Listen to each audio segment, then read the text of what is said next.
Want to hide your followers or following list on Instagram where there is no direct option to fully hide them? I will show you the best privacy settings you can use to control who sees them. Let's get started. First, open Instagram and go to your profile. Tap the three lines in the top right corner and then go to settings and privacy. Now tap on account privacy and switch your account to private.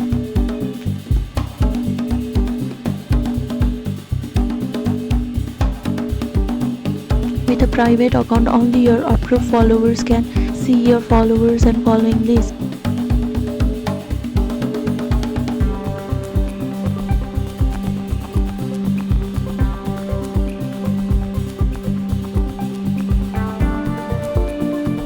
You can also remove specific followers by tapping followers, selecting a user and tapping remove.